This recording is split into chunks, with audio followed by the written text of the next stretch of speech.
Hi everyone, I am in Boston, and today, this morning, I have a meeting with a ghost.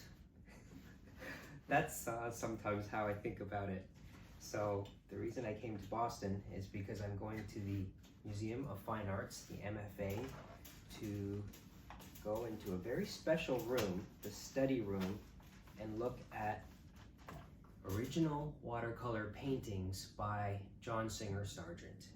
And this is something that is possible by planning in advance and making the request and actually specifying exactly what I want to look at.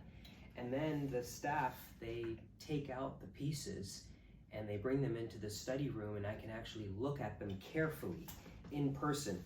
Watercolor paintings are very susceptible to fading, so they're not often displayed in permanent galleries in the museum. Sometimes they're part of a traveling exhibition or temporary exhibition, but the watercolor paintings that belong to the Met or the MFA are usually kept covered and away from light, and then they're brought out for certain things, and study is one of them. So I am super excited about this. And when I think of the special occasions in my life, like when I think about the things to me that are going to be the days and the events that I really remember, I think about the things that are important to other people. And I think for most people, or for many people, the most important day of their life is probably their wedding or the day that a child is born. And those are extremely special things. For me, I know that I'm never going to get married, and I know that I'm never going to have children. I don't want either of those things. And if I think about the equivalent to me in my life, the days that feel like that, this is one of them. I am obsessed with John Singer Sargent, and I would say that I truly love his work. And the thought of being so close to something he created with no one else around, or not many people around, it's something that makes me want to actually get dressed up. It's a special occasion. So that's what I'm doing today. I don't know if I will be allowed to document this at all, but if I am, I'll show you what I see.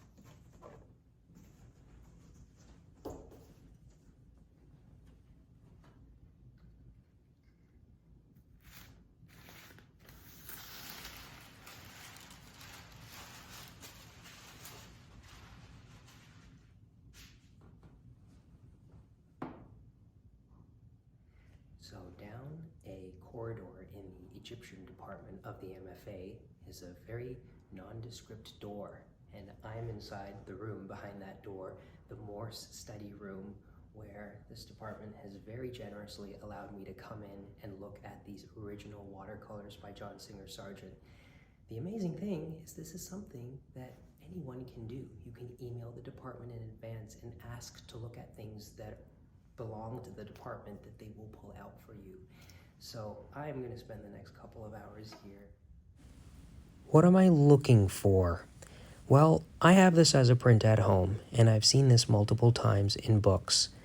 The main thing that I'm looking for when I'm standing in front of the original is Sargent's color choices. Unfortunately, no digital reproduction can accurately capture the colors in the original. I copied this painting last week, and I used the print that I have, but standing in front of this, I saw how different the purples and the yellows were.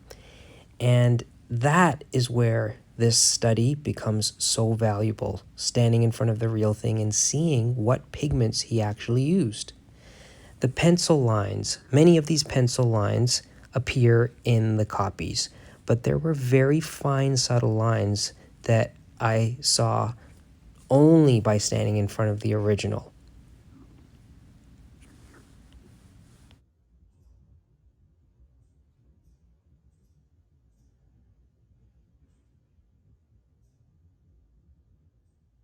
Sargent used a variety of techniques with these watercolors, and I've often read that he used gouache or overpaint, but in books it's hard to tell where exactly that was used.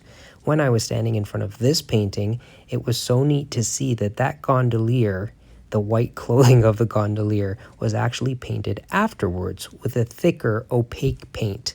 This is the overpaint or the gouache.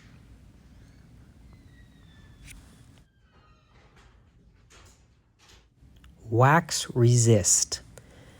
There are highlighted areas in these watercolors that were created by rubbing wax onto the light body first and then covering it with a darker paint. So the statue in this niche here, the one in the middle now and the one on the left, the highlighted areas were actually created by blocking out the lighter parts before the dark color was painted over top. This might be my favorite Sargent watercolor painting. I have looked at this so often in books, and standing in front of this, standing in front of the real thing for the first time, made me kind of teary.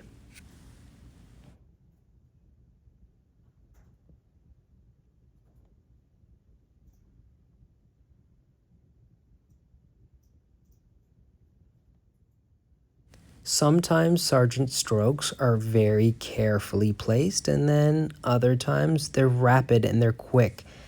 But the thing about looking at these so closely is seeing that although the strokes are quickly placed, he is very, very religiously adhering to the drawing.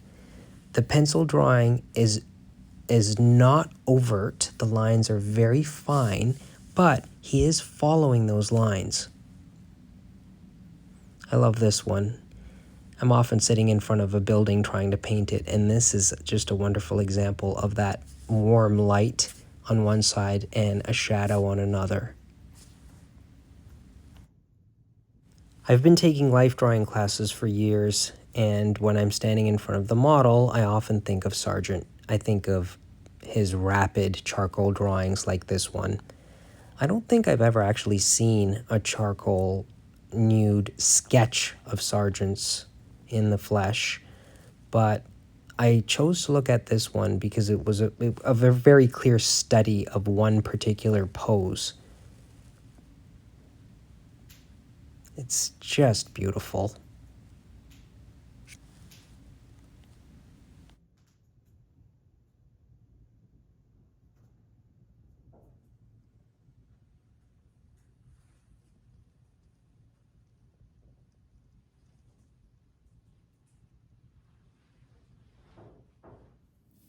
So I've returned to my room here at the beautiful Four Seasons Hotel in Boston after my visit to the MFA. And every time I do something like this, where I visit a museum for the specific purpose of studying, my mind is kind of exhausted because I'm looking so intensely that I feel like I'm using like the battery in my mind, and it's like a phone. You use all the battery, and then you need to just plug it in and leave it alone for a little while. So that's the best way that I can describe this feeling. But the process and the experience is actually thrilling. Why do I do this? Because there really is so much that is revealed when I'm looking at something in person, a piece of art in person. There there are so many subtleties that photographs cannot capture, or reproductions of these paintings cannot capture. And when I'm looking at a Sargent watercolor in an art book, or when I'm looking at a print of it, I'm very skeptical about how much I can actually rely on what I'm looking at. And today, when I was looking at the painting that I copied last week, I saw things that I did not see in the print that I have at home, specifically the colors and the subtlety of the variance of colors.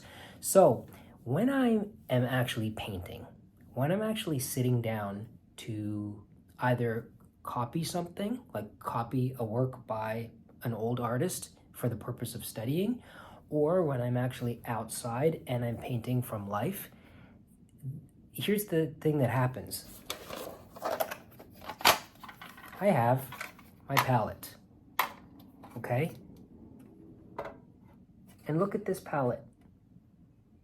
Every single one of those squares is an actual color. And I actually have to choose. I have to choose what brush I'm going to use. So I actually pick the size of brush. Marcelo always says, the bigger the area, the bigger the brush. So if I'm putting in a wash, I'm going to pick a bigger brush. And then I'm looking at the thing. And if I'm looking at a building, I'm looking at the light or the shadow. And I have to decide what color to paint that highlight or that shadow. And this is the thing. I have to decide where to actually place my brush. And there are all these options, but then there's an infinite number of possibilities by mixing the colors. And when I'm looking at a shadow specifically, it's not just gray or brown, as we might assume, like, oh, it's a shadow. Well, what color is a shadow? The beauty of Sargent's watercolors, I think, lies in the subtle variances of both the highlights and the shadows. And today, when I was looking at his work in person, I was just, yet again, I marveled at his ability to create something beautiful by how he painted the shadows. And in his shadows, there's purples and blues and umbers and siennas. And this is why this helps so much to do what I did today, is because I can actually look at his painting and I can say that what he did right there is this color right here, or it's that one right there, or it's that one right there, ochre, burnt sienna.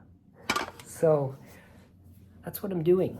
And the reason why this helps so much to see the work in person is because I look at Sargent's piece that he painted 100 years ago or 110 years ago, and I can say this is how he tackled the afternoon sun on a limestone building. And when I'm out there and I'm in front of a limestone building in the afternoon, I can remember exactly what he did. So that's my process. That's what I did today. When I think about the things that I consider serious work, for me, the serious work is not necessarily something that is conventional or that people will understand as work. But this is, for me, something that's so challenging and difficult, and I see it as work because it requires a lot of mental energy and work to look at something, to pick it apart, and to accurately try to assess what I'm seeing, and then to come back and to try to emulate that in the work that I'm doing when I'm painting.